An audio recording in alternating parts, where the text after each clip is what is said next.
There is a dispute, no doubt, due to irregular oil activity of La République du Cameroun in Chad with Exxon, I think most probably Exxon Oil Mobile. So this, according to this report or reactions coming from both camps, you would have uh, Chad recalling their ambassador to neighboring La République du Cameroun in the latest escalation of the dispute over the sale of ExxonMobil of its oil asset in both countries by Savannah Energy.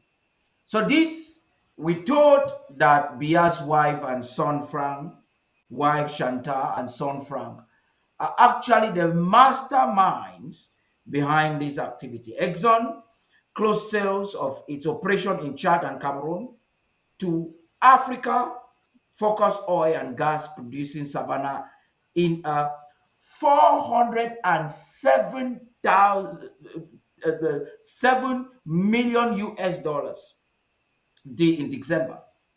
Now the quarrel between La République du Cameroun and Chad ongoing, with Chad explaining themselves explicitly to the international community their frustrations of Cameroon's bad behavior. There are those who are suspecting that there could be some form of a conflict between these two parties in that because of whatever is happening there. There are people Let me suspecting complete. a war. Let me complete. Cameroon Let me Cam- let me complete what I Cameroon started. might just be getting into any war. Now, you want to say something? I'll give Yeah, you the I want mic. just to But complete. I want just to complete what I was saying. Chad, good. Chad nationalized all its holdings and equipment, right from Chad to the port of Kridi. And you know, there's a company in Douala. The headquarters is in Douala called Kotko. Well, it wouldn't be the Mhm. headquarters, but it's a company that was created by the oil company, and Chad has nationalized everything, including that Kotko, because Kotko was actually being paid by Chad to manage the pipeline, and that pipeline is being the management, the running of the pipeline through Cameroon is being paid to Cameroon. So Cameroon government is tactless, very tactless to take Frank Bia and Madame Bia to interfere in something that has already been contracted and sealed since how many years today, and they are trying to interfere. That's why Chad was forced to come out with that communique that you heard the minister, Secretary General in the presidency of Chad reading to the international community. And that can risk war. Cameroon is very tactless. They have problems at home. They cannot even solve the problems at home. They are now looking for war with Chad. And it's unfortunate. Yes, Barrister Ghana, looking at this very closely, how can this dispute, if not properly managed, because it has to do with what Cameroon is depending on solely, and that's oil, how can this dispute, if not properly managed, affect the political dynamics of the CEMAC sub-region? And of what benefit could that be for the nation of Amazonia? Barrister Ghana, please. Yeah, I think with the untangling of the French grip on Africa, it is also consequentially expected to resolve on the untangling on the French grip in CEMAC. One thing that is happening again that we need to inject into this discussion is that when all of these foundations of French grip on African states occurred, the educational level of these Francophone African states was very low. In 1960, 1961, when France was orchestrating all of these schemes, Africa has had less than 1% of its population with a college education. A lot of these leaders who signed on to all of this cooperation, the accords, leading to all of this, leading to the French stranglehold, were glorified grade two teachers. And so what we are experiencing on the African continent that we need to be cognizant of is that between 1960 and now, which is a good 60 years, we've had two generations of Africans. We've moved from having less than 1% of college education to having somewhere between 25 to 35% of Africans now of age 20 years and above with college education. What has this resulted to?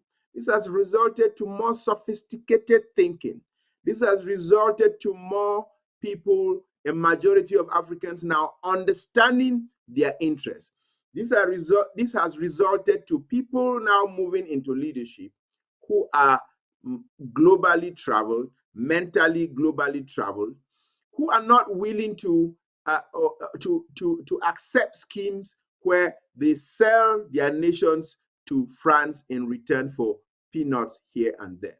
So the sophistication of Africans has changed remarkably.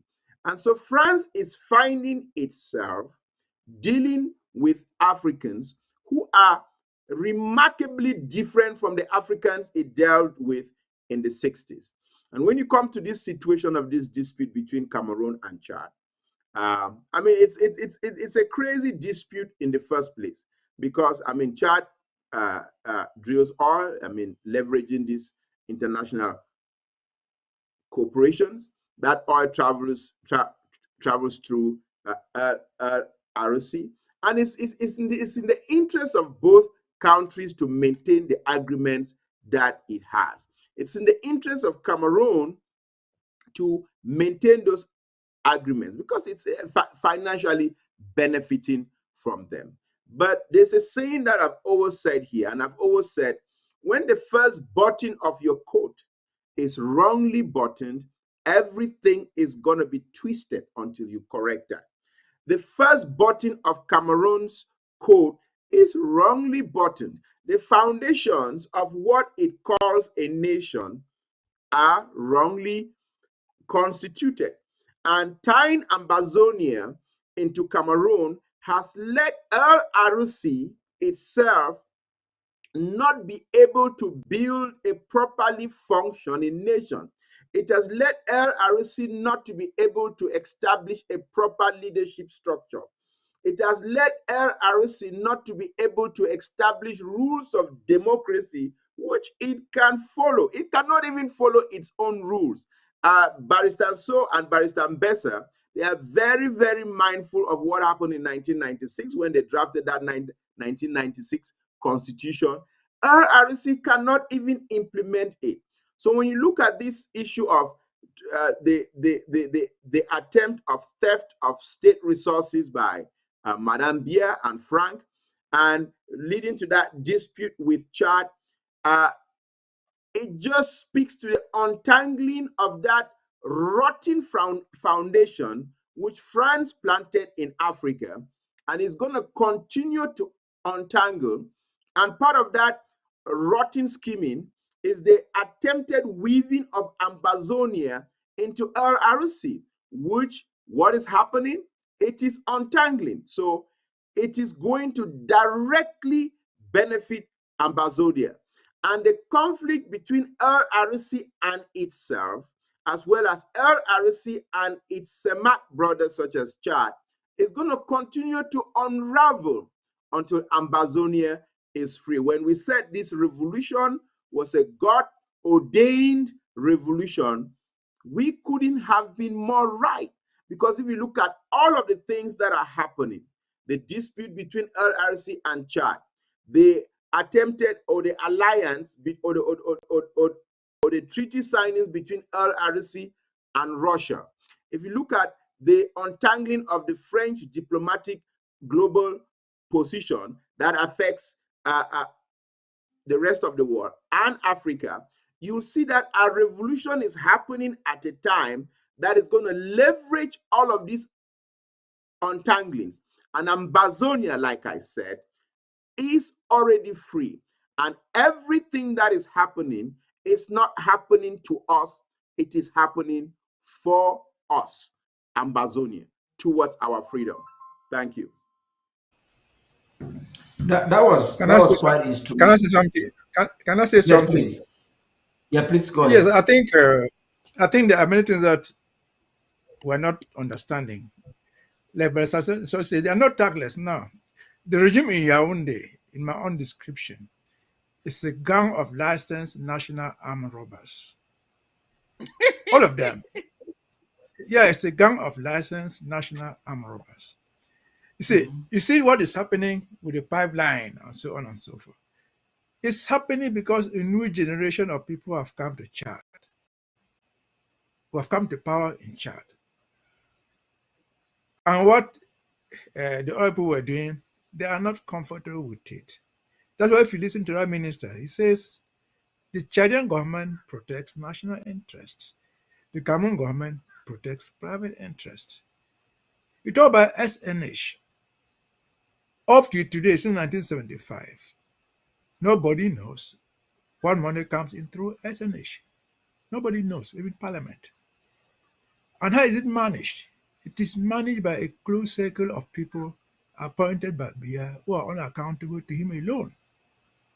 They can give money out to go and buy a plane as if it was a private. So it's a group of licensed national armed robbers, which is on the dying road. You see, people, yeah, when France discovers, they know all this. CEMAC is part of France, and they've been controlling this thing like a remote control. They realize that sooner or later, Paul Biya will die. I see their machinations. They struggle to bring Frank Biya to be the successor of Paul Biya to continue his father's legacy. But things are not working. Things are not working. But not they have not yet exploited to the extent that like the one we have in Chad. And so these people are criminals. Look at their whole national budget. 50%, even not 75% of the budget, not by everybody, by a select few Bulu, Betty, with their supporters. So this is national armed robbery, which is unfolding. So the French are losing. The French knew all this. They knew that when they killed the former president of Chad, it was the French who put in the song. When they prepared Frank Biya to be the president, he goes to France, and so on and so forth. So you find what is going on in Mali, what is going on in Central African Republic, what is going on in Chad. This is a new generation of people who are not in Cameroon. The Cameroon political setup, as of now, those in power, whose average age is 80 years, they know that they're on the exit. And the best they have to do is to carry as much money as possible, hide it wherever it is possible for the eventual fall of the regime. Most of them have French diplomatic passports. They will run there. That's not new. And so this group of armed robbers supported by France is disappearing and then they will disappear. Again, as I've said, Ambazania is helping to disintegrate the whole nonsense. This was not what they contemplated. And so this thing, as Mr. Ghana says, is helping us a lot. That was never our goal, but our actions are breaking down the whole walls of whatever thing, the Berlin Wall of France. And so we'll stand to gain directly and indirectly. The regime in Yaoundé will go. They are going, like it or not, it's disintegrating. And just a question of time. People will have to be held accountable. They have to tell us where all the oil money has gone since 1975. Yeah. Someone We told have one us problem. somewhere I saw on a social media program over there. They said Sonora was burnt. It was not even insured. And they explained why it was not even insured. It was not insured because Frank Biya has gotten into oil company, the oil business. They want oil to be imported. He has set up this thing in Douala.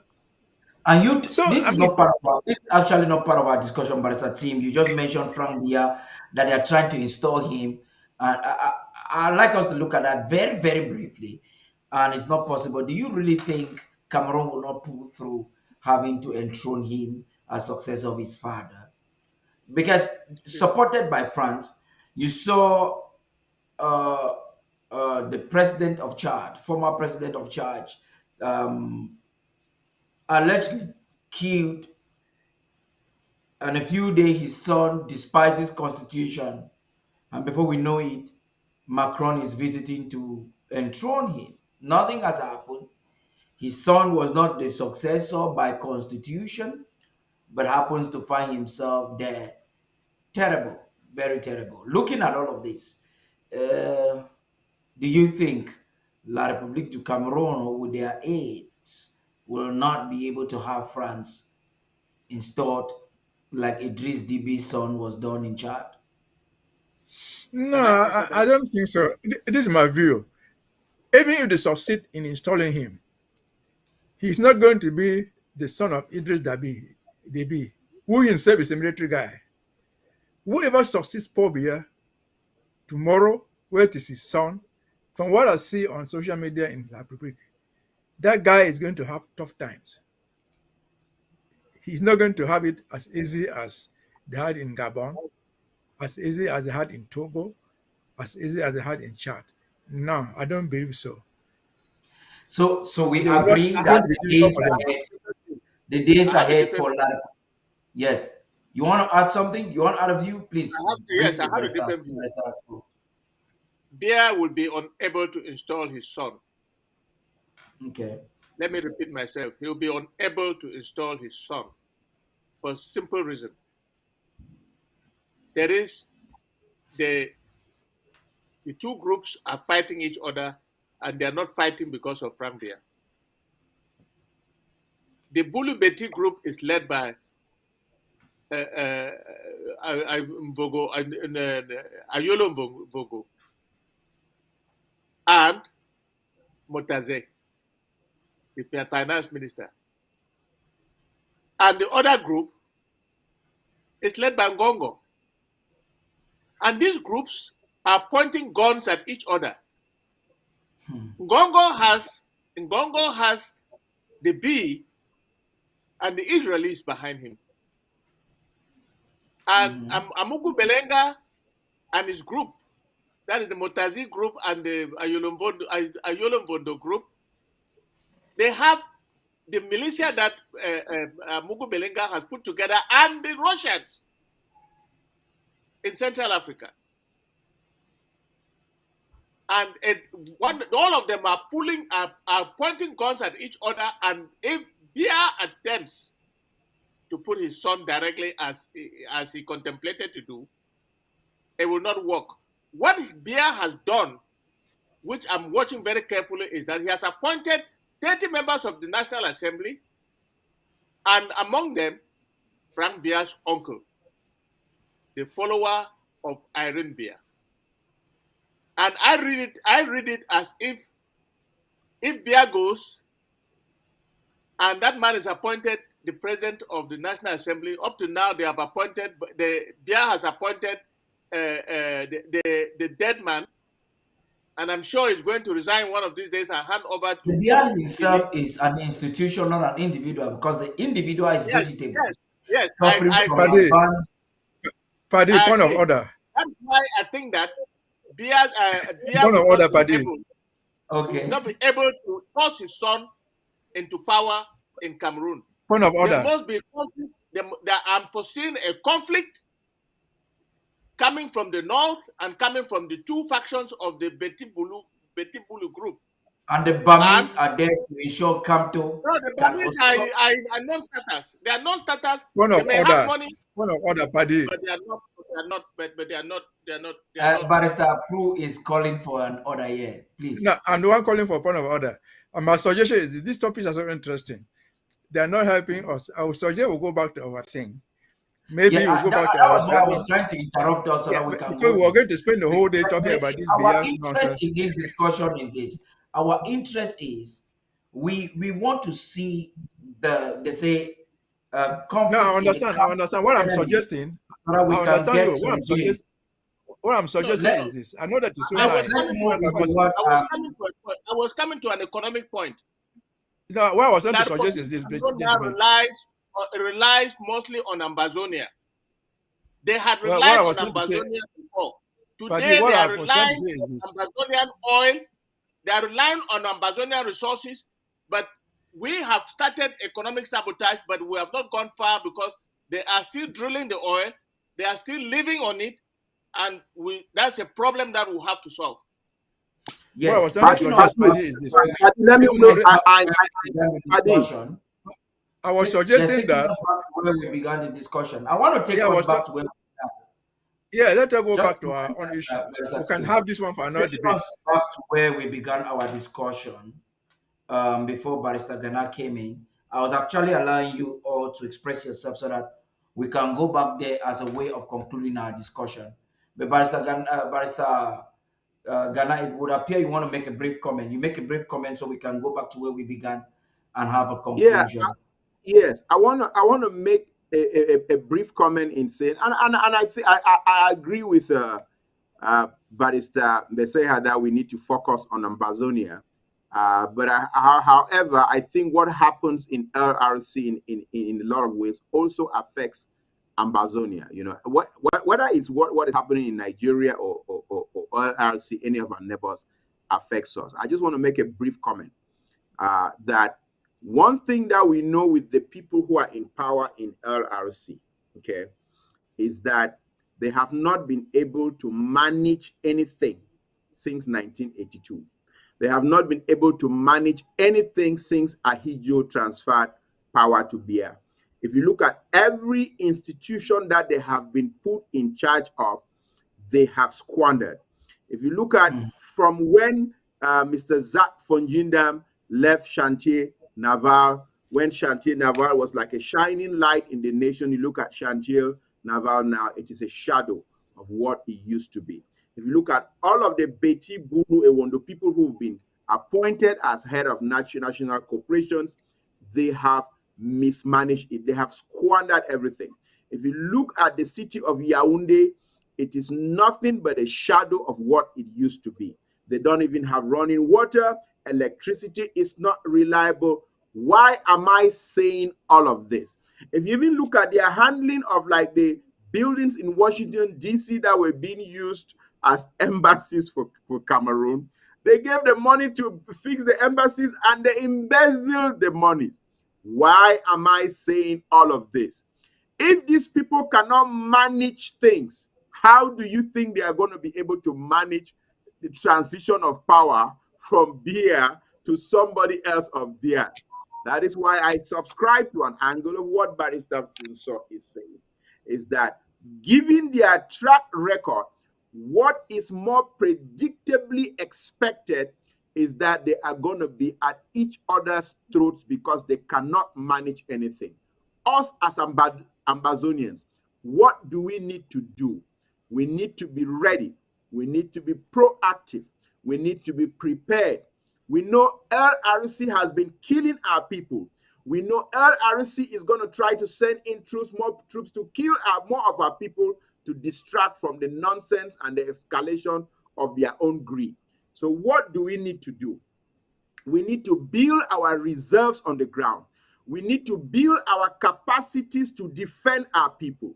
We need to be able to support the right of our people on the ground to have the tools that are necessary so that when those bloodthirsty hounds in LRC start going after each other because they cannot manage anything, we have a properly constituted force, first to defend ourselves, and secondly, to complete the labor pains of delivering our nation into Africa's newest nation while they slaughter themselves.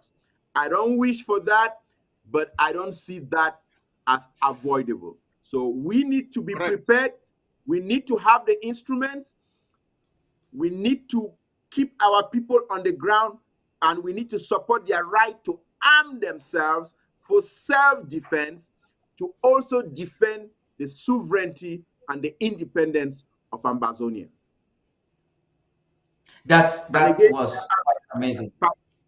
Paddy, I don't want to fly 10,000 feet and leave it there.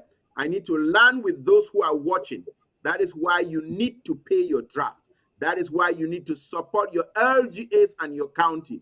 That is why you need to ensure that they have the resources to be able to support the restoration forces on the ground who are defending our people against being slaughtered. If you do not contribute, when this slaughtering starts happening, we will not have the forces to defend our people. And no international nation, the international community has been observing the slaughters that have been happening and have not sent in any troops or have not sent in any forces to help defend our people. So we are the ones that we have been waiting for. You who is listening is the one that is called upon to support Ambazonia, to strengthen our institutions. And I'm going to say something also. Now we know the authorities of Ambazonia that are geared towards defending our people. We've heard tapes of the ADF guys negotiating with people in the presidency of La Republic. So if you're putting scales over your eyes and you're thinking the ADF or some other group is going to come defend our people, we know the government that has been helping to defend our people. We know the interim government under Dr. Daniel Sako is the one that has been supporting the right of our people through the ARFs to defend our people. So let's not get confused. Let's get focused on the authorities based on a track record who can defend our people. Let's not forget that. So support the interim government under Dr. Daniel Sako, Dr. Samuel Ikomesako. Yeah, Ikomesako. And just to add to that before we get to the concluding let America help us recover the Gulf of Guinea.